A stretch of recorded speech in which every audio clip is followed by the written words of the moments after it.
जिन वाणीं नमस्कृत्य मातृवत् हितकारिणीं लोकस्य वर्णनं किंचित् क्रियते यथागमम्।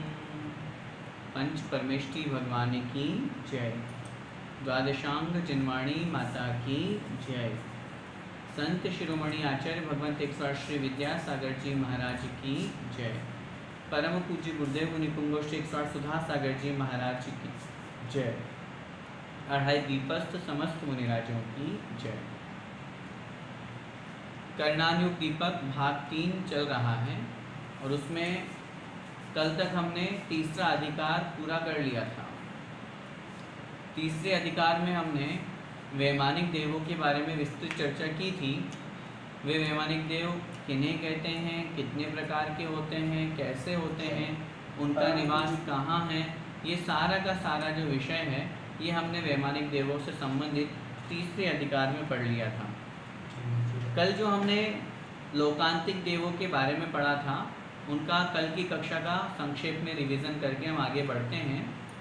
लोकांतिक देव जो होते हैं ये ब्रह्म लोकालया लोकांतिका, अर्थात ब्रह्म लोक है आलय जिनका, आलय मतलब स्थान, ब्रह्म स्वर्ग में ऊपर वाले स्थानों में आठों दिशाओं में क्रमशः ईशान आदि आठों दिशाओं में ये लोकांतिक देव निवास करते हैं।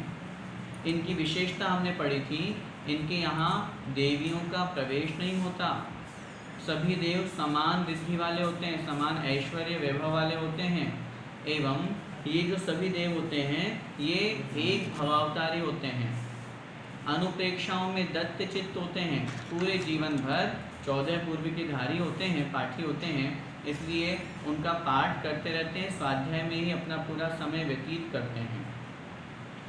एक भवावतारी देवों के बारे में हमने पढ़ा था, सौधर्म इंद्र, सौधर्म इंद्र की शची इंद्राणी, सौधर्म इंद्र के 4 लोकपाल, सानत कुमार आदि सभी दक्षिणेंद्र, ब्रह्म स्वर्ग के जो लोकांतिक देव है वे, और सर्वार्थ सिद्धि के देव। ये नियम से एक भवावतारी होते हैं। एक भव में अर्थात अगले भव में नियम से मनुष्य पर्याय को प्राप्त करते हैं और मनुष्य पर्याय प्राप्त करके मोक्ष को प्राप्त करते मुनि बन करके। वैमानिक देवों में सम्यक दर्शन संबंधी हमने नियम पढ़ा था। पर्याप्त और अपर्याप्त दोनों अवस्थाओं में तीनों सम्यक दर्शन संभव है। औपशमिक, क्षायिक और क्षायोपशमिक। औपशमिक सम्यक दर्शन अपर्याप्त अवस्था में मात्र द्वितीयोपशम की अपेक्षा से घटित किया गया है। क्षायोपशमिक और क्षायिक सम्यक दर्शन में कोई आपत्ति नहीं है। पर्याप्त अवस्था में भी तीनों सम्यक दर्शन में कोई आपत्ति नहीं है। औपशमिक सम्यक दर्शन, क्षायिक और क्षायोपशमिक सम्यक दर्शन, ऐसी स्थिति यहाँ पर समझनी चाहिए। जीव कौन कौन से स्वर्ग तक कैसे उत्पन्न होते हैं वो हमने मोटे रूप में समझ लिया था।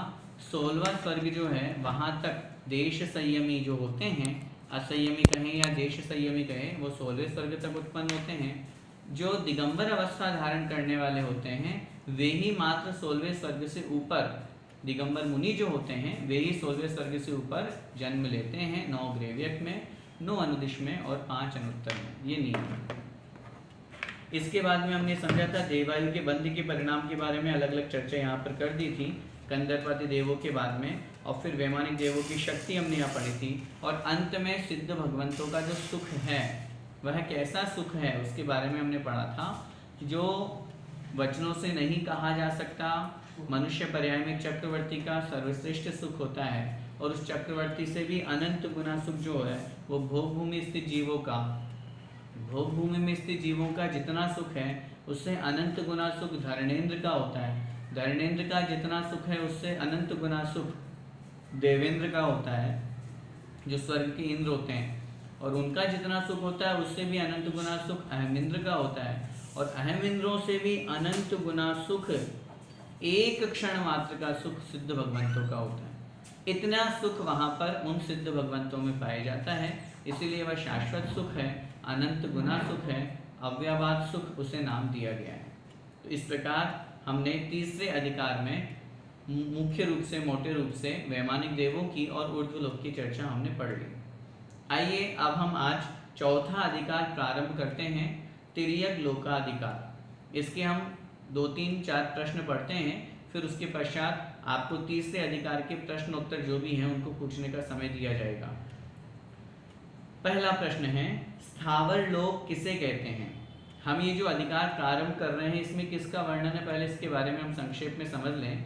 हमने पहले अधोलोक के बारे में समझ लिया था, उसके बाद फिर हमने समझा ऊर्ध्वलोक के बारे में। अब ये जो वर्णन चौथे अधिकार में प्रारंभ हो रहा है ये मध्य लोक का वर्णन है। तिर्यक लोक का मतलब होता है 8 दिशाएं, 4 दिशाएं मुख्य दिशा और 4 विदिशा।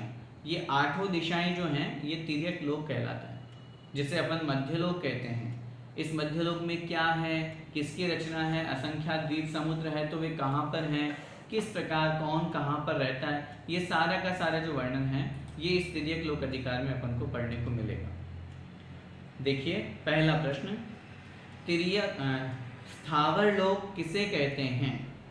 उत्तर, धर्म एवं अधर्म द्रव्य से संबंधित जितने आकाश में जीव और पुद्गलों का आवागमन रहता है उतना अर्थात 343 घन राजु प्रमाण स्थावर लोक है। यहाँ पर अपन ने चर्चा की स्थावर लोक की, क्योंकि स्थावर पूरे लोक में है। पूरे लोक का ऐसा एक भी स्थान नहीं है जहाँ पर स्थावर ना हो, स्थावर जीव ना हो। सामान्य रूप से हम पूरा लोक कहें अथवा स्थावर लोक कहें एक ही बात है, दोनों में कोई अंतर नहीं है। तो स्थावर लोक की परिभाषा जो यहाँ पे दी गई है, धर्म एवं अधर्म द्रव्य से संबंधित जितने आकाश में, अब धर्म और अधर्म द्रव्य कितने आकाश में हैं? पूरे लोकाकाश में। असंख्यात प्रदेशी लोकाकाश है, धर्म द्रव्य भी असंख्यात प्रदेशी हैं, अधर्म द्रव्य भी असंख्यात प्रदेशी हैं। तो पूरे लोकाकाश में फिर कह रहे हैं जीव और पुद्गलों का आवागमन, पूरे लोक में ऐसा कोई एक भी प्रदेश नहीं है जहां पर जीव और पुद्गलों का आवागमन ना हो। तो इसलिए अर्थात उतना जो कहा गया है 343 घन राजु प्रमाण जो लोक है वह स्थावर लोक कहलाता है। तो शास्त्रों में स्थावर लोक ये संज्ञा भी दी गई है, लोकाकाश को स्थावर लोक भी कहा गया है। नया प्रश्न है हो सकता है या नया शब्द हम लोगों के लिए हो सकता है इसलिए लग रहा है, लेकिन स्थावर लोक शब्द से ही बिल्कुल घटित हो रहा है जहां पर पूरे स्थावर जीव पाए जाते हो या स्थावर जीवों का निवास पूरे लोक में है। इस अपेक्षा से लोक को स्थावर लोक भी कहते हैं। अगला प्रश्न देखिए, तिर्यक लोक किसे कहते हैं? अब उस स्थावर लोक में या पूरे तीनों लोक में तिर्यक लोक जो मध्य लोक है उसे वो किसे कहते हैं? उत्तर, मंदर पर्वत के मूल से 1 लाख योजन ऊंचाई रूप, ये रूप यहाँ लग जाएगा, ऊंचाई रूप तथा ऊंचाई रूप राजू प्रतर का मतलब हुआ अर्थात 1 राजू लंबे चौड़े क्षेत्र में तिर्यक त्रस लोक स्थित है। क्या मतलब हुआ? जब हम बात करेंगे मंदर पर्वत किसे कहते हैं? सुदर्शन मेरु को ही मंदर कहते हैं। सुमेरु कहो या मंदर कहो एक ही बात है, ठीक है। तो उसी को यहाँ पर अपन को समझना है। आइए हम चित्र के माध्यम से इसको समझेंगे कि मंदर किसे कहते हैं। सुमेरु पर्वत को ही हम मंदर कहते हैं। एक मिनट,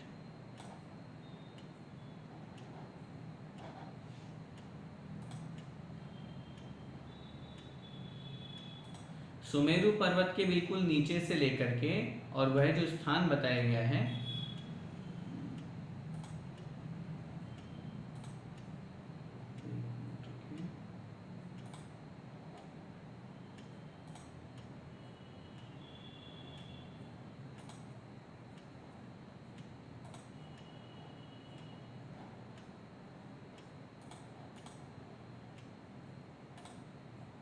चलिए अब देखते हैं चित्र अभी हम निकालते हैं।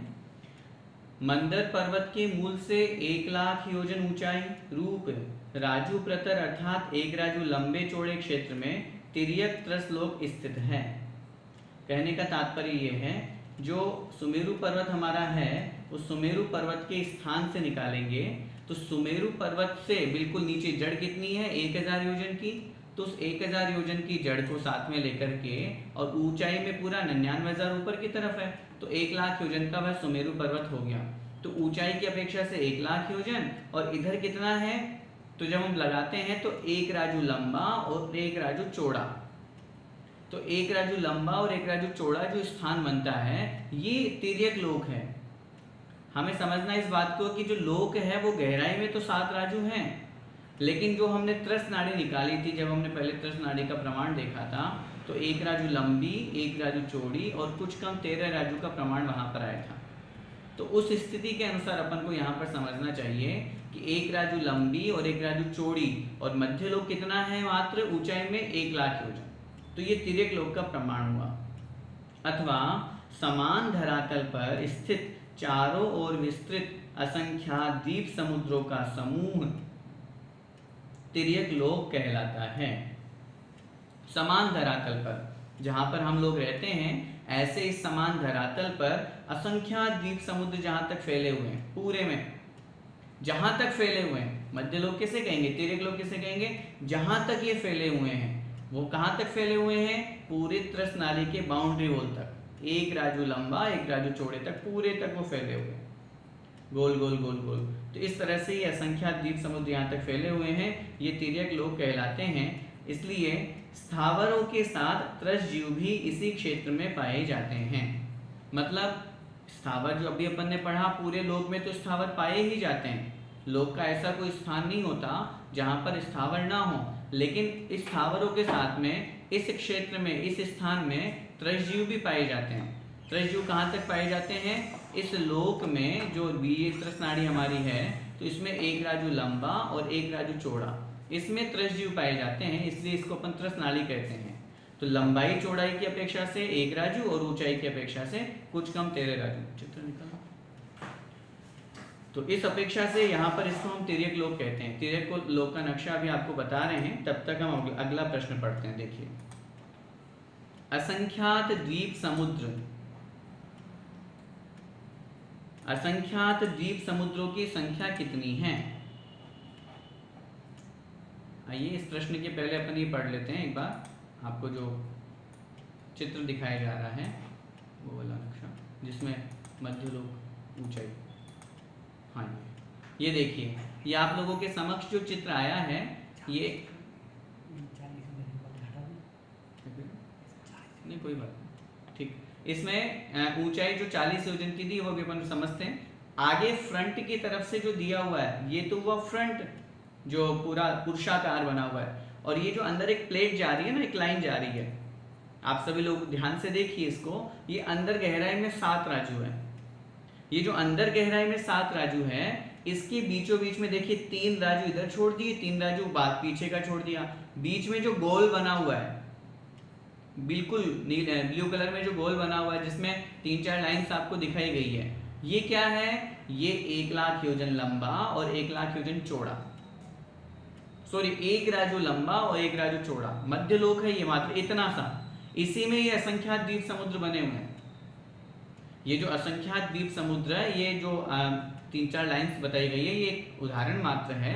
ऐसे ही करके एक एक करके थाली के आकार का पहला जम्बू द्वीप है, फिर उसके बाद में गोल गोल चूड़ी के आकार का, फिर उसके बाद में सर्कल चूड़ी के आकार का, फिर सर्कल चूड़ी के आकार का, इस तरह असंख्यात द्वीप समुद्र बने हुए हैं। ये जो गहराई अंदर लंबाई बताई गई है, ये 7 राजू हैं। ये जो ऊपर लिखा हो ना, अनेक द्वीप एवं समुद्र चूड़ी के आकार के, ये किसमें है, मध्य लोक में, तिर्यक लोक जिसकी हमने चर्चा की। इसके अंदर जो सुमेरु पर्वत बना हुआ है, इसमें बनाया नहीं है, बीचों बीच में जो है वह कितना है, उसकी ऊंचाई 1 लाख योजन, 40 योजन गलती से लिख दिया गया है, वो अपन को पहले से जैसे ठीक कर लेना चाहिए। 1 लाख योजन का वह सुमेरु पर्वत बनता है हमारा, क्योंकि 1 लाख योजन ही है वो, 40 योजन की जो चूलिका है वो उसी के अंदर इंक्लूड हो जाती है। ये जो आपको दिखाया जा रहा है रत्न प्रभा पृथ्वी के ऊपर का जो भाग है, बिल्कुल ऊपर का। तो इस प्रकार ये जो अपन ने कथन किया, यह है असंख्यात द्वीप समुद्र रूप जो मध्यलोक हमारा है, उस मध्यलोक की अपेक्षा से कथन किया गया। इस मध्यलोक में, तिर्यक लोक में, ये देखिए आपको और थोड़ा सा समीप से दिखा रहे हैं, ये आगे से दिख रहा है ना, ये जो अंदर की तरफ धम्मा जहाँ लिखा हुआ है, ये बिल्कुल वहां पहुंच जाएगा, ये सुमेरु पर्वत, क्योंकि ये त्रस्त नाली दिखाई गई है ना अंदर, कुछ कम 13 राजू, तो ये अंदर वाला जो स्पेस है, वहां पर रत्नप्रभा पृथ्वी का जो ऊपर का भाग है चित्रा, उस चित्रा पृथ्वी की 1000 योजन में इसकी नींव गहरी गई हुई है। वहां पर ये लोक बना हुआ है, ये सुमेरु पर्वत बना हुआ है। उसी को अपन मंदर मेरु कहते हैं। मंदर पर्वत कहें या सुमेरु पर्वत कहें, एक ही बात है। अगला प्रश्न, असंख्यात द्वीप समुद्रों की संख्या कितनी है? तो उत्तर मिल रहा है। और इनकी अवस्थिति किस प्रकार है? उत्तर देखिए 25 कोड़ाकोड़ी उद्धार पल्लियों के रोमों के प्रमाण द्वीप एवं समुद्र दोनों की संख्या है। कितनी है ये संख्या? ये संख्या असंख्यात है। प्रमाण यहाँ पे दिया हुआ है 25 कोड़ाकोड़ी उद्धार पल्ले के रोम। जो हम प्रमाण पढ़ते हैं, इतना प्रमाण गड्ढा खोदना, उसमें वो रोम भरना, तो उस अपेक्षा से इसका हम आपको परिभाषा कल बताएंगे। उद्धार पल्ले, अद्धा पल्ले, व्यवहार पल्ले, तो उतने बराबर गड्ढा खोद करके उसमें वो रोम भरे जाते हैं। उसमें 25 कोड़ाकोड़ी जो उद्धार पल्लियों के रोम है उसके बराबर पूरे द्वीप समुद्र, उनमें से भेद करेंगे तो इसकी आधी अर्थात 12.5 कोड़ाकोड़ी उद्धार पल्ले प्रमाण द्वीपों की और उतनी ही समुद्रों की संख्या है। क्योंकि जितने द्वीप हैं उतने समुद्र हैं। असंख्यात द्वीप, असंख्यात समुद्र, ये हमेशा हमको ध्यान रखना है। ऐसा नहीं कि जैसे यहाँ पहला द्वीप है और वहाँ अंतिम स्वयंभू समुद्र है। एक द्वीप एक समुद्र, एक द्वीप एक समुद्र, एक द्वीप एक समुद्र, इस तरह कितने हैं? ये असंख्यात है। आप लोगों के समक्ष जो चित्र बना हुआ है ये देखिए, ये इसी तरह बनाया हुआ है। ये सामान्य रूप से आपको दिखाने की दृष्टि से ऐसे सबसे बीच का जो है वो गोलाकार, ये थाली के आकार का है जम्बू द्वीप। इसको चारों तरफ से जो ये जो पानी कलर हम जो देख रहे हैं ब्लू रंग, ब्लू कलर, ये है लवण समुद्र। फिर खाली व्हाइट कलर ये जो है ये हमारा बन जाएगा धात के खंड द्वीप। फिर उसके बाद में लवण कालोदरी समुद्र। इस तरह से ये जो हम आगे आगे बढ़ते जाएंगे तो अन्य अन्य द्वीप समुद्र, ये देखिए आप लोगों को ये बताया गया है। इसमें ये सारा का सारा जो चित्र दिया गया है, ये जो बीचों बीच में लाइन जा रही है, ये हमारा पुष्कर द्वीप के बीच में मानुषोत्तर पर्वत है। ये मानुषोत्तर पर्वत है, इसी को अपन ढाई द्वीप कहते हैं। आगे उसके बारे में भी डिस्क्रिप्शन आएगा, तब हम इसको और विस्तार से समझेंगे। इस तरह ये द्वीप समुद्र कितने हैं? असंख्यात। एक द्वीप एक समुद्र, एक द्वीप एक समुद्र, इस तरह से असंख्यात द्वीप समुद्र हैं। देखिए, चित्रा पृथ्वी के बहुमध्य भाग में एक राजू लंबे चौड़े क्षेत्र के भीतर एक एक को चारों ओर से घेरे हुए गोलाकार द्वीप एवं समुद्र अवस्थित है। ये जो चित्र आपके समक्ष है, ये चित्र किसके ऊपर है? ये चित्रा पृथ्वी के ऊपर है। वो जो हमने पढ़ा था वहां पर रत्नप्रभा पृथ्वी का जो खर भाग है, उस खर भाग में जो ऊपर ही ऊपर क्या चित्रा पृथ्वी, उस चित्रा पृथ्वी पे द्वीप समुद्र बने। एक राजू लंबा, एक राजू चौड़ा, वो चित्र उनका 3 लोग वाला, जिसमें पीछे की तरफ जो है ये वाला, जिसमें पीछे की तरफ हमने ये देखा था, नहीं ये नहीं, वही जो पीछे प्लेट जा रही है ना, जहाँ पे ब्लू कलर का वो हमने अंदर की तरफ दिखाया गया, जो अभी हमने पहले नक्शा चित्र देखा था ये वाला।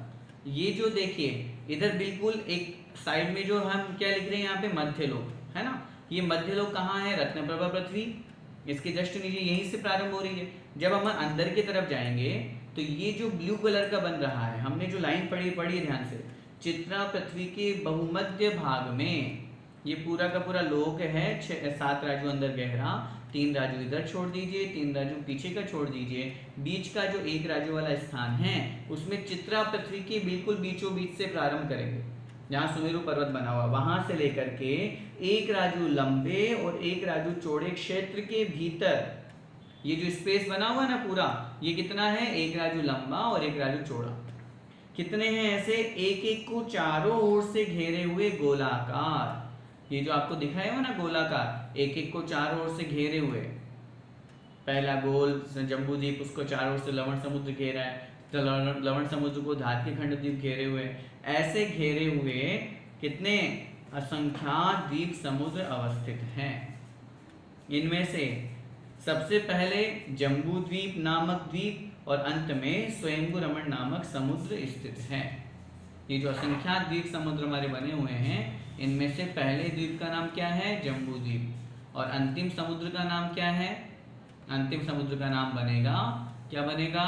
स्वयंभू रमण समुद्र, क्योंकि अंतिम तो समुद्र है ना, पहला द्वीप होगा, अंतिम समुद्र होगा। मध्य में असंख्यात द्वीप समुद्र हैं। सब समुद्र वज्रा पृथ्वी पर स्थित हैं और सब द्वीप चित्रा पृथ्वी पर स्थित हैं। ये एक विशेष बात हमको समझनी चाहिए।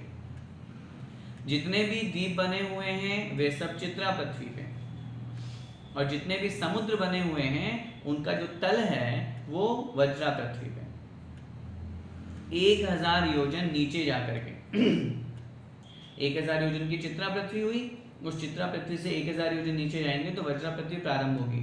तो वज्रा के तल से दिखने में मोटे रूप में तो अपन को क्या लग रहा है? मोटे रूप में तो सब चित्रा पे दिखेंगे, ऐसा लग रहा है जैसे चित्रा पृथ्वी पर ही हो।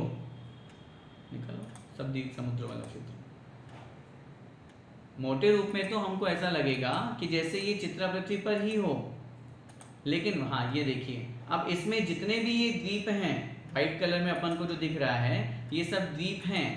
ये द्वीप जो है ये तो है चित्रा पृथ्वी पे, और समुद्र जो है वो दिखने में लग रहा है कि ये चित्रा पृथ्वी पे ये, लेकिन वास्तव में इनकी गहराई जो है वो 1000 योजन है। वो अलग अलग अपेक्षा से कथन हम आगे करेंगे, कढ़ाई के आकार में, कढ़ाई के रूप में भी है, भगोने के रूप में भी है, लेकिन जो तल रहेगा सबका, नीचे का तल बेस, वो वज्रा पृथ्वी को स्पर्श करते हुए रहेगा। किसका? समुद्रों का। ये विशेषता, ये दोनों में अंतर अपने को समझना चाहिए। अगला प्रश्न देखें, तिर्यक लोक के प्रारंभिक कुछ द्वीप समुद्रों के नाम क्या हैं? समुद्रों के जल आदि के स्वाद की क्या विशेषता है? अब आपके समक्ष ये जो द्वीप समुद्र सामने चित्र आ रहा है, इसे में हम समझते हैं। प्रथम जम्बू द्वीप, फिर उसके पश्चात लवण समुद्र, धात्रिखंड द्वीप, फिर कालोद समुद्र, वो द्वीप समुद्र वाला निकल, फिर पुष्करवर द्वीप, फिर पुष्करवर समुद्र, वारुणिवर द्वीप, वारुणिवर समुद्र, क्षीरवर द्वीप, क्षीरवर समुद्र, घृतवर द्वीप, घृतवर समुद्र, क्षौद्रवर द्वीप, क्षौद्रवर समुद्र, नंदीश्वर द्वीप, नंदीश्वर समुद्र। नंदीश्वर द्वीप कौन सा द्वीप है? 8वां द्वीप। ये देखिए आपके समक्ष जो बनाए गए हैं, इनमें से यहाँ पर ये नंदीश्वर द्वीप आ गया, व्हाइट वाला, जो अंतिम में सबसे बड़ा स्पेस है ना, वो वाला, और उसके बाद में उसको चारों तरफ से जो घेरे हुए है, ये नंदीश्वर समुद्र आ गया। ऐसे शास्त्रों में 16 द्वीप समुद्रों के नाम तक मिलते हैं, प्रारंभ के 16 और अंत के 16 द्वीप समुद्र। त्रिलोक सार, त्रिलोकपरिणति आदि ग्रंथों में यहाँ मोटे रूप में दे दिया, और नंदीश्वर द्वीप से सीधे 11वें द्वीप बता दिया यहाँ पे, क्योंकि 11वां द्वीप कुंडलवर द्वीप है, उसमें चारों दिशाओं में 4 जिनालय हैं। उसी के बाद में 13वां रुचिकवर द्वीप आएगा, उसमें चारों दिशाओं में 4 जिनालय हैं। नंदीश्वर द्वीप, फिर डॉट डॉट, मतलब ये 8 तक हो गए, 9, 10, फिर 11वां कुंडलवर द्वीप, कुंडलवर समुद्र।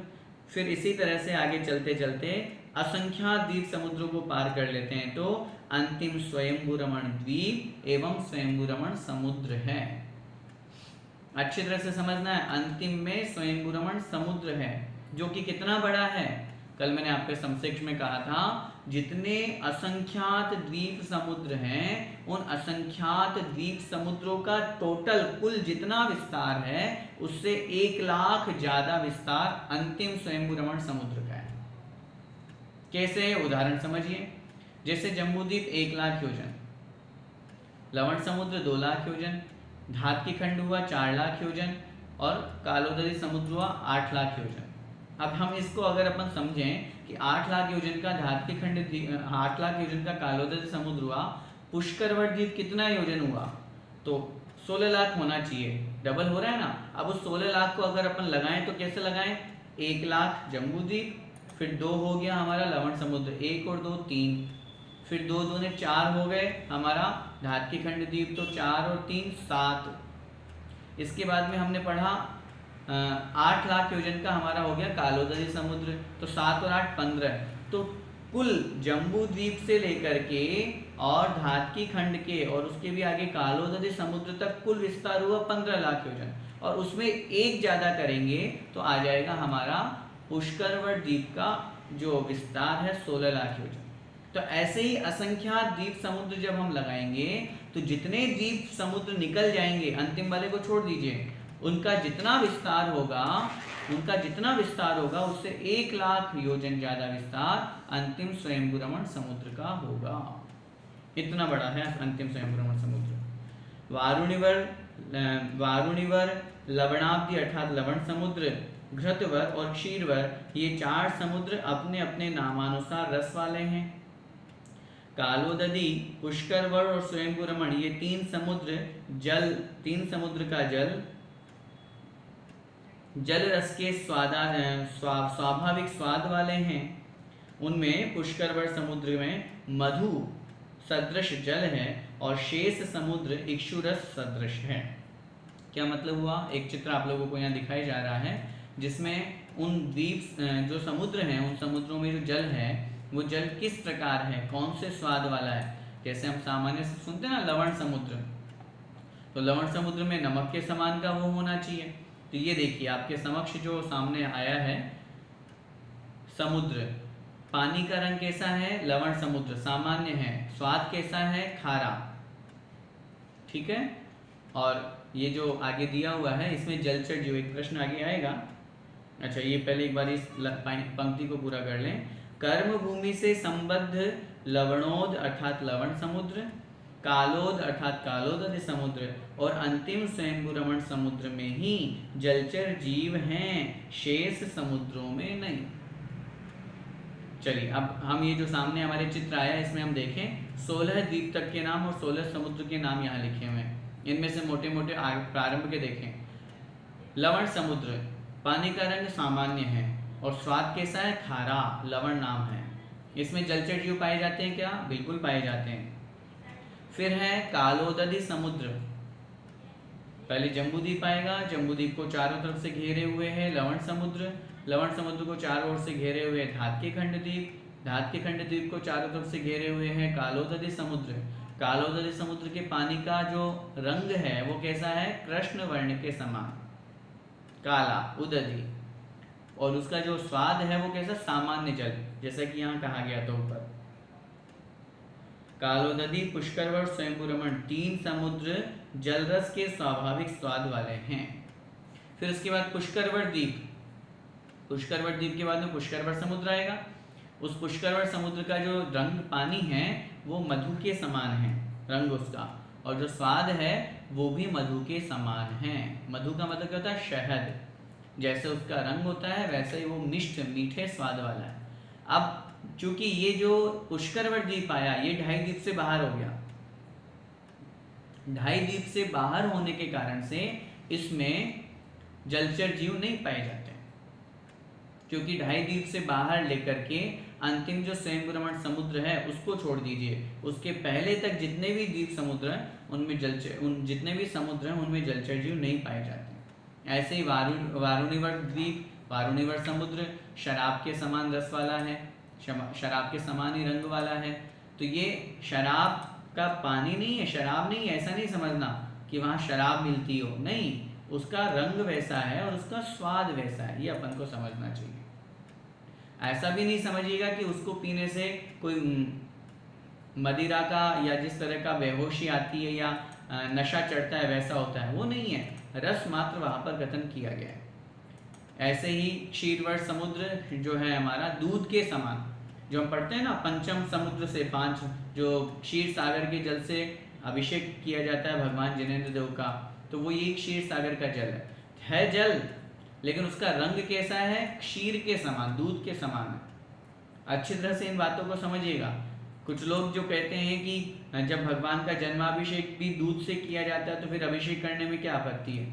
भैया दूध से नहीं किया जा रहा, किया तो जल से जा रहा है। उस जल की विशेषता ये है कि वो दूध के समान सफ़ेद है, बिल्कुल स्वच्छ निर्मल है, इसलिए इसका नाम दिया है क्षीर सागर। तो इस प्रकार ये कहा गया है। अब महत्वपूर्ण बात, कर्म भूमि से संबद्ध कौन कौन है? लवणोदधी और कालोदधी। लवणोद बोले या कालोद बोले एक ही बात है। कालोद, काल उद, उद माने पानी और उदधी माने भी पानी का समूह मतलब समुद्र।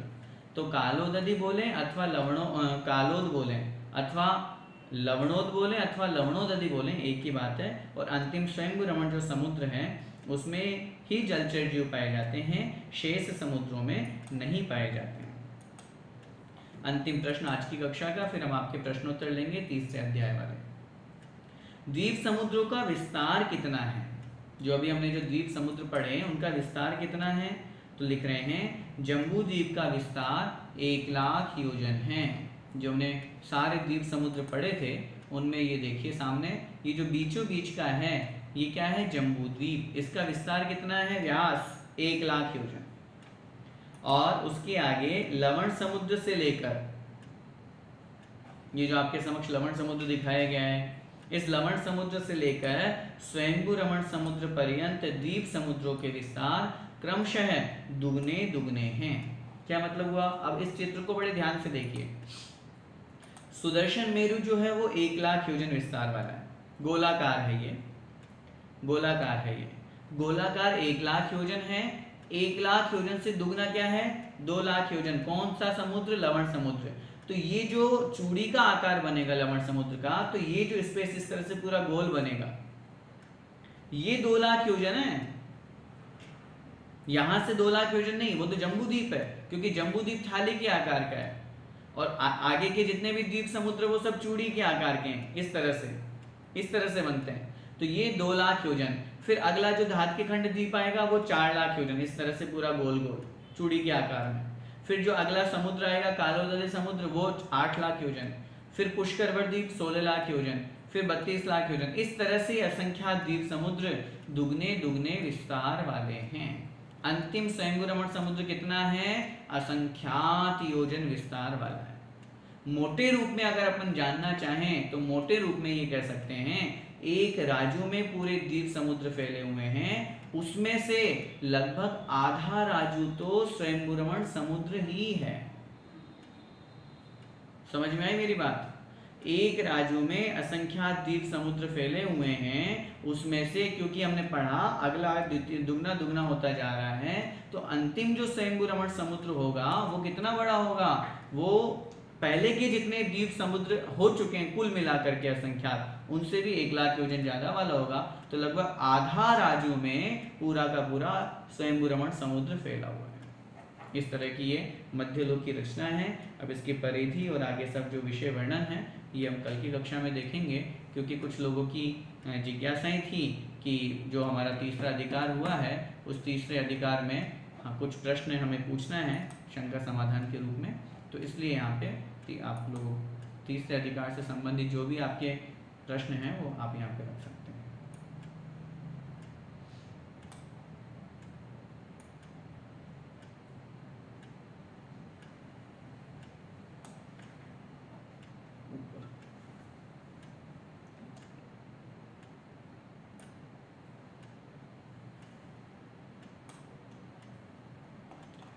भगवान के माता पिता कौन बनते हैं?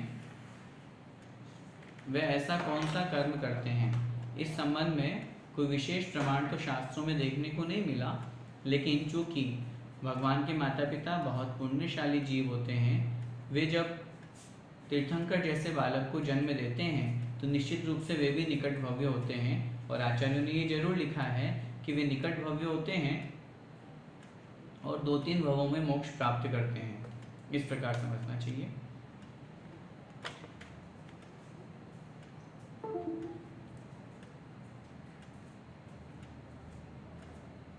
एक 134 नंबर का क्वेश्चन फिर से समझा दीजिए। देखिए 134, वैमानिक देवों में सम्यक दर्शन का क्या नियम है?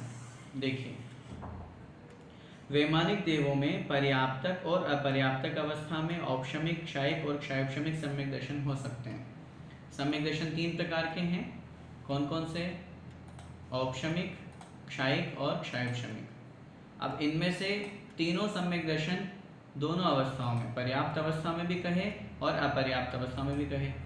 अब प्रश्न ये बनता है कि अपर्याप्त अवस्था में कैसे बनेंगे, तो वो स्पष्ट कर रहे हैं। अपर्याप्त अवस्था में औपशमिक सम्यक दर्शन द्वितीयोपशम सम्यक दर्शन के साथ मरने वाले जीवों की अपेक्षा घटित होता है। भाई क्षायिक सम्यक दर्शन में और क्षायक में तो कोई आपत्ति नहीं। क्षायिक सम्यक दर्शन जो होगा, अगर किसी क्षायक सम्यक दृष्टि जीव ने देवायु का बंध किया तो जो क्षायक सम्यक दर्शन के साथ जाने में कोई आपत्ति नहीं है अपर्याप्त अवस्था में। क्षायक सम्यक दर्शन साथ में जा ही सकता है अपर्याप्त अवस्था में।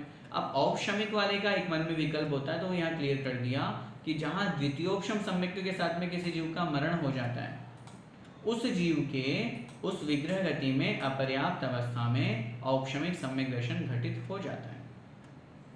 और पर्याप्त अवस्था में तीनों सम्यक दर्शन में कोई आपत्ति है ही नहीं। औपशमिक उत्पन्न कर ही सकते हैं, क्षायक उत्पन्न कर ही सकते हैं। क्षायिक पहले वाले की अपेक्षा से, जो साथ में आया उस अपेक्षा से समझना चाहिए।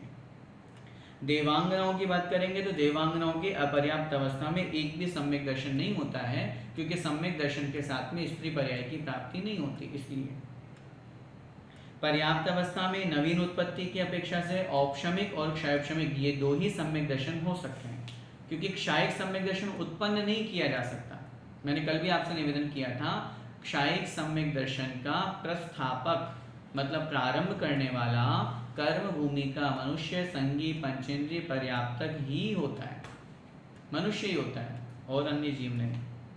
मिथ्या दृष्टि जीव का उत्पाद नवम ग्रेवियक तक हो सकता है। अनुदिश और अनुत्तर विमानों में सम्यक दृष्टि ही उत्पन्न होते हैं। ये नियम है, ये सिद्धांत है, यही हमें समझना चाहिए। इंद्रक, प्रकीर्णक और श्रेणीबद्ध विमानों में कितने कितने देवों के रहने का विधान है, ऐसा वर्णन शास्त्रों में नहीं मिला, लेकिन फिर भी सामान्य रूप से हमको ये समझना चाहिए, संख्यात योजन विस्तार वाले जो विमान हैं उनमें संख्यात देव और असंख्यात योजन विस्तार वाले। प्रश्न देखें, अगर राहु और केतु ग्रह हैं तो सूर्य और चंद्रमा से नीचे कैसे आ सकते हैं? ग्रह तो 886 योजन से ऊपर हैं, लेकिन सूर्य 800 योजन और चंद्रमा 880 योजन। बिल्कुल ठीक आपका प्रश्न है, लेकिन राहु और केतु के विमान के संबंध में स्पष्ट रूप से शास्त्रों में लिखा हुआ है। ये मोटे रूप में चर्चा की गई थी कि ग्रह जो है वो 886 योजन ऊपर है, लेकिन ग्रह केवल 9 या इतने तो होते ही नहीं है। जो मुख्य 4-5 ग्रहों की चर्चा की थी वहाँ, तो अन्य जो ग्रह हैं वो सूर्य और चंद्र विमान से नीचे गमन करते हैं। तो राहु और केतु जो ग्रह है, क्योंकि एक सूर्य चंद्रमा का 88 ग्रह है, ये मैंने आपसे निवेदन किया था, तो उन 88 ग्रह के कारण से वहाँ पर वो जो राहु और केतु की हम चर्चा करते हैं वे सूर्य और चंद्रमा से नीचे ही गमन करते हैं, ऐसा समझना चाहिए। क्या ज्योतिषी देवों का मरण है तो काल का विभाजन कौन देखता है? लवण समुद्र में सूर्य चंद्रमा किसके चक्कर लगा? जो अगर ज्योतिषी देवों का मरण होता है तो काल का विभाजन कौन देखता है? पहली बात तो ज्योतिषी देव देखते थोड़ी ना है, या ज्योतिषी देव को लेखा जोखा थोड़ी ना कर रहे हैं। ज्योतिषी देव तो गमन कर रहे हैं। अगर किसी ज्योतिषी देव का मरण हो गया तो विमान थोड़ी रुक जाएगा। जो विमान गतिमान है, जो विमान प्रति समय चल रहा है, उस स्थिति में वो विमान रुकता नहीं है, देव का मरण हो जाता है तो एक ही देव थोड़ी ना रहता है उस विमान में, अनेक देव रहते हैं। और अगर मुख्य देव इंद्र आदि का मरण हो गया तो तुरंत वहीं पे दूसरा देव उत्पन्न हो जाता है इंद्र के रूप में। तो वो स्थिति बनती है, वही यहाँ पे समझना चाहिए। उनकी मरण हो जाने से काल के विभाजन में कोई अंतर नहीं आता है। लवण समुद्र में सूर्य चंद्रमा किसके चक्कर लगाते हैं? मैंने कल भी निवेदन किया था, 2.5 द्वीप के जितने भी सूर्य चंद्रमा हैं ये सब के सब सुमेरु पर्वत के ही चक्कर लगाते हैं। सब 2.5 द्वीप के, चाहे वो भले धातकी खंड का हो, चाहे लवण समुद्र का हो, चाहे पुष्करार्ध के हो, भले वहाँ पे 2-2 मेरु बने हुए हैं, विजय, अचल, मंदर, विद्युन्माली, लेकिन फिर भी वो चक्कर और परिक्रमा जो लगाते हैं वो समुद्र जो सुमेरु पर्वत है उसी के लगाते हैं। स्वयंभू समुद्र गोल है या चौकोर? अभी अभी आपको बताया गया था कि जितने भी द्वीप समुद्र हैं ये कैसे हैं, ये गोलाकार हैं, गोल आकार के, चूड़ी के आकार के। चूड़ी कैसी होती है? चूड़ी गोल होती है, गोल ही हमको समझना चाहिए। अंतिम जो स्वयंभू समुद्र है वो भी पूरा का पूरा गोल ही है, ऐसा समझना चाहिए। स्वयंभू समुद्र के चारों कोनों में भी क्या द्वीप है? नहीं। हाँ, ये प्रश्न आपका अच्छा है। जब चौकोर हमारी एक राजू लंबी और एक राजू चौड़ी हमारी त्रस नाली है और पूरा गोल हमारा स्वयंभू समुद्र हो जाएगा तो 4 कोने खाली रह जाएंगे। तो इस 4 कोनों में क्या है, इस संबंध में शास्त्रों में स्पष्ट रूप से कथन मिलता है कि जो 2 प्रमाण इस विषय में समझना चाहिए। आचार्य महाराज कुछ तो कहते हैं कि जो अंतिम स्वयंभू रमण समुद्र है, उस स्वयंभू रमण समुद्र के भाग में जो खाली स्थान बचता है, अनेक मत्स्य वहां आकर के विश्राम करते हैं, और ये जो चारों कोनों वाला खाली स्थान है उस अपेक्षा से ये कथन किया है। कुछ आचार्य ऐसा भी मानते हैं असंख्यात द्वीप समुद्र लगभग आधा राजू में ही है, बाकी के आधा राजू खाली स्थान है। ऐसे इस संबंध में आचार्यों के दो मत मिलते हैं, वो अपन को वैसा समझना चाहिए। बाकी जो चारों कोने हैं उनमें तो यही कथन किया गया है कि जो स्वयंभू रमण समुद्र के जो मत्स्य होते हैं वे वहां आकर के गर्मी सेकना और ये सब करने के लिए बाहर आकर के आराम विश्राम करते हैं। सभी इंद्राणी पूर्व में क्या कर्म करती है? जो शची बनती है, शची इंद्राणी पूर्व भोर में क्या कर्म करती है, इस संबंध में शास्त्रों में कोई विशेष प्रमाण हमको नहीं मिलता है। लेकिन वही बात है कि एक बार आचार्य श्री ने अपने प्रवचन में बहुत स्पष्ट रूप से कहा था कि जब कोई पंच कल्याणक आदि होते हैं, उस पंच कल्याणक के अवसर पे अगर किसी के अंदर ऐसे परिणाम होते हैं, ऐसे भाव होते हैं, वो वास्तव में शची इंद्राणी बनकर के और भगवान के गर्भ कल्याणक आदि पूरे कल्याणक मनाती है, तो उस स्थिति में जो ऐसे साक्षात परिणाम करती है कि मैं वास्तव में वैसा बनूं, वैसा भाव मन में लाती है, तो हो सकता है उसके वैसे परिणाम बन जाए और उन परिणामों के कारण से आयुबंध का काल अगर उस समय आ जाता है तो वो शची इंद्राणी का पद धारण कर लेती है।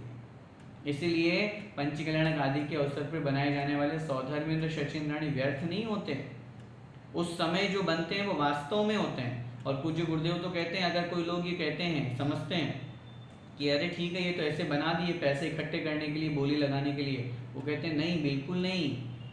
पैसा कलेक्ट करना, इकट्ठा करना, बोली लगाना, ये एक समाज की व्यवस्था है। बिना पैसों के भी तो इंद्र आदि बनते हैं, वो एक अलग व्यवस्था है। लेकिन जब इंद्र बने तो उनकी प्रतिष्ठा की जाती है, उनके ऊपर मंत्रों से उन मंत्रोच्चारण करके उनकी प्राण प्रतिष्ठा की जाती है कि अब आप सौधर्म इंद्र हो।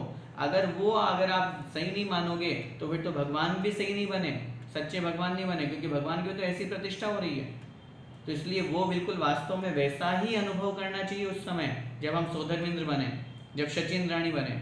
तो आचार्य श्री कहते हैं कि जब कोई शची इंद्राणी पंचकल्याणक में कोई शची इंद्राणी बनी हो, मनुष्य स्त्री है और वो शची इंद्राणी बनी हो और भगवान को ले रही है, जैसे अपन वो दृश्य बहुत बार देखते हैं और मन में बहुत बार मन द्रवित हो जाता है जब वो भगवान बालक को लेकर के आती है और इंद्र उनसे मांगता है कि मुझे ये बालक दे दो और वो नहीं देती है। सोचिए कितना पुण्य है कि प्रथम बालक का दर्शन उस स्त्री को मिल रहा है, जन्म होने के बाद में शची इंद्राणी को मिल रहा है। तो ऐसे अवसर पर उसके परिणामों में कितनी विशुद्धि जागृत होती है।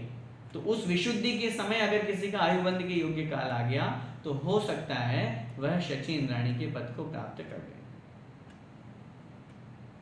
स्वयंभू रमण समुद्र का विस्तार हम एक राजू में तो कह सकते हैं। कैसे कहेंगे भैया एक राजू में तो कुल द्वीप समुद्र सारी। स्वयंभू रमण समुद्र का विस्तार पूरे एक राजू में कैसे कहा जाएगा? पूरे एक राजू में तो असंख्यात द्वीप समुद्र है, उसमें से आधे राजू में अगर हम पूरे एक राजू तक पूरे असंख्यात द्वीप समुद्र मानते हैं, उस दृष्टि से आधे राज्यों में तो असंख्यात द्वीप समुद्र आ जाएंगे और अंतिम लगभग आधे राज्यों में जो है वह अंतिम स्वयंभू रमण समुद्र आता है। अगला प्रश्न, पर्याय के जीव में सबसे सुखी तीर्थंकर भगवान को मानेगी? पर्याप्त के जीव में सबसे ज्यादा सुखी तीर्थंकर भगवान को माने कि चक्रवर्ती को? नहीं, संपत्ति की अपेक्षा से जब सुखी की बात की जाती है तो मनुष्य पर्याय में जो सर्व सुखी है या अधिक सुखी है वो चक्रवर्ती है, तीर्थंकर नहीं है। तीर्थंकर तो जब केवल ज्ञान प्राप्त कर लेंगे तब सुखी होंगे। अब जो चक्रवर्ती भी हुए तीर्थंकर भी, उनकी बात अलग है। लेकिन जो सामान्य तीर्थंकर है उनके पास वैभव कम हो सकता है। जो सामान्य तीर्थंकर हैं उनके पास वैभव कम, जैसे आदिनाथ भगवान की बात कर लें। आदिनाथ भगवान के पास में राज्य कितना था, और जब उन्हीं के बेटे भरत चक्रवर्ती ने पूरे 6 खंड को जीता तो उसके पास राज्य वैभव ज्यादा हो गया। तो इसलिए चक्रवर्ती के पास संपत्ति ज्यादा होती है, उस अपेक्षा से सुख की तुलना में मनुष्यों में सर्वश्रेष्ठ सुख चक्रवर्ती का बताया गया।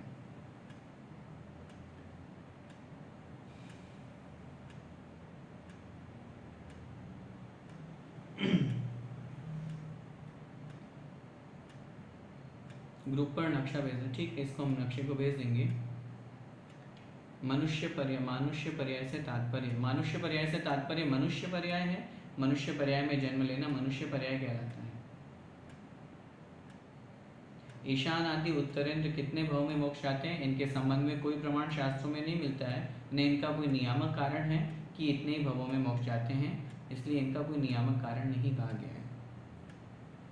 हाँ, एक बात मैं आप लोगों को क्लियर करना चाहता हूँ, कल मैंने उसका करेक्शन करवाया था, फिर आज त्रिलोकसार ग्रंथ देखा, तो जो हमने इस प्रश्न में आपको करेक्शन कराया था, निकाल लीजिए प्रश्न संख्या 115,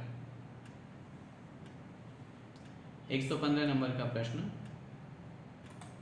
इस 115 नंबर के प्रश्न में अपन को ये देखना है, मानुष क्षेत्र के प्रमाण विस्तार वाला अर्थात 45 लाख योजन विस्तार वाला प्रथम ऋतु नामक इंद्रक विमान, हमने देखा दोनों प्रमाण मिलते हैं, ऋजु नाम भी मिलता है और ऋतु नाम भी मिलता है, इसलिए इसको आप ठीक कर लें, दोनों माने जाएंगे। ऋतु नामक विमान भी है और ऋजु नामक विमान भी है, और साथ में इंद्रक विमान की चारों दिशाओं में 62 श्रेणीबद्ध, इसको हमने कल ठीक कराया था आपको और कहा था 63। मैं क्षमा चाहता हूँ, उसको पुनः ठीक कर लें। आज त्रिलोकसार जी ग्रंथ देखा, उसमें लिखा हुआ 62 ही है, 63 नहीं है। अब प्रश्न बनेगा फिर कि फिर 63 नहीं है तो अंतिम वाले में क्या होगा, ये जो हम एक एक कम करते जाएंगे, ये एक एक कम की व्यवस्था अनुदिश तक बनेगी, अनुत्तर तक नहीं बनेगी। ये एक एक कम की जो व्यवस्था है ये अनुदिश तक बनेगी, अनुत्तर तक नहीं बनेगी। इसीलिए अनुदिश में 62, अनुदिश में चारों दिशाओं में एक एक रह जाएंगे श्रेणीबद्ध, विदिशाओं में तो ही प्रकीर्णक, और जितने अनुदिश में चारों दिशाओं में एक एक श्रेणीबद्ध है, वैसे ही अनुत्तर में भी चारों दिशाओं में एक एक श्रेणीबद्ध रह जाएंगे। ये अपन को समझना चाहिए अच्छी तरह से विषय को, ठीक है। इसलिए यहाँ पे 62 ही वापस ठीक कर लें, क्योंकि इसमें आगे दिया हुआ ना, ऐसे एक एक कम होते हुए अनुदिश और अनुत्तर इंद्रक विमान की चारों दिशाओं में मात्र एक एक ही विमान रह जाते हैं, अनुदिश और अनुत्तर में। अगर इनको यहाँ पर कम करना होता तो फिर ये अनुदिश और अनुत्तर एक साथ नहीं लिखते, अनुदिश और अनुत्तर दोनों में एक एक चारों दिशाओं में रह जाते हैं। वही बात यहाँ पर अपन को समझनी चाहिए। मंदर पर्वत का पांचों मेरु में मंदर मेरु से क्या है, नहीं, मंदर पर्वत जो पांचों मेरु में मंदर आता है, सुदर्शन, विजय, अचल, मंदर, विद्युन्माली, वो एक अलग चर्चा है। लेकिन सामान्य से अभी यहाँ जो मंदर मेरु की बात आई थी चौथे अधिकार के प्रारंभ के प्रश्न में, दूसरे प्रश्न में, उसमें मंदर मेरु से तात्पर्य सुमेरु पर्वत लगा, सुमेरु बोले अथवा सुदर्शन मेरु बोले एक ही बात है, वही अपने को यहाँ पे ग्रहण करना। भवनत्रिक देव क्या बादर निगोदिया में एकेंद्रिय में उनमें जन्म लेते हैं, इसमें कोई आपत्ति नहीं है। अग्निकायक और वायु अग्नि बनेंगे, हम पहले पढ़ के आ चुके हैं, बाकी ले सकते हैं। प्रकीर्णक विमान इधर उधर बिखरे गोलाई में दिखाई हुए हैं, क्या वे त्रसनाली के कोनों में नहीं है, त्रसनाली तो चौकोर है भैया, ये चित्र मात्र दिखाया गया है, त्रसनाली के अंदर ही तो होंगे। ये अपन विचार करें कि उन विमानों में, प्रकीर्णक विमानों में रहने वाले देव कौन है, त्रस है ना, तो त्रस है तो सारी की सारी व्यवस्था वो त्रस नाली की अपेक्षा से ही। वो जो इधर उधर दिखाया वो गोल नहीं है, वो गोल तो एक चित्र दिखा दिया आपको, उस गोल, वो पटल एक सामान्य रूप से गोल दिखा करके आपको चित्र मात्र दिखाया गया है, वो चौकोरी अपन को समझना चाहिए, तभी तो वो मात्र चारों दिशाओं में श्रेणीबद्ध बनेंगे। अब आप चित्र देख करके बोलेंगे तो उसमें तो 4 ही डॉट बताए गए हैं श्रेणीबद्ध के, तो क्या 4 ही थोड़ी ना होते हैं, एक दिशा में 62 हैं तो 62 मानना चाहिए। चित्र एक उपलक्षण होता है दिखाने के लिए कि इस तरह की रचना वहां पर बनी हुई है। देवों में 8 रिद्धियों का स्वरूप बताइए। 8 रिद्धियों का स्वरूप आप अन्य जो अपने नित्याप्रगम वाला पाठ हम पढ़ते हैं वहाँ से भी आप देख सकते हैं। अणिमा, महिमा, लघिमा और प्राप्ति, प्राकाम्य, ईशत्व और वशित्व, ये 8 रिद्धियाँ उनमें पाई जाती है। व्यक्रियक शरीर के माध्यम से वो अपने शरीर को इस रूप में बना सकते हैं। अणिमा मतलब बिल्कुल अणु के समान, बहुत छोटा। महिमा बहुत बड़ा, मतलब पूरा विशाल, सुमेरु पर्वत के बराबर, अगर मनुष्य के रूप में मनुष्य के शरीर को बनाते हैं। या इस तरह से मनुष्य में अगर कोई मुनि महाराज बनाते हैं, जैसे विष्णु कुमार मुनि महाराज ने बनाया, तो इस तरह से महिमा में बहुत भारी, लघिमा में बहुत हल्का, तो इस तरह से वो अपने शरीर को बना सकते हैं। वही उनकी 8 रिद्धियाँ कही गई है।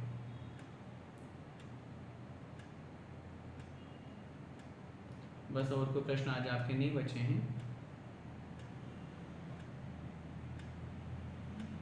एक आध और कोई प्रश्न होंगे, वो चूँकि बड़ी स्क्रीन बंद हो जाने से दिक्कत आ रही है, इसलिए कल देखते हैं। बस आज के लिए उतना ही। बोले द्वादशांग जनवाणी माता की जय। संत शिरोमणि आचार्य भगवंत 108 श्री विद्यासागर जी महाराज जी की जय। परम पूज्य गुरुदेव मुनि पुंगव श्री 108 सुधा सागर जी महाराज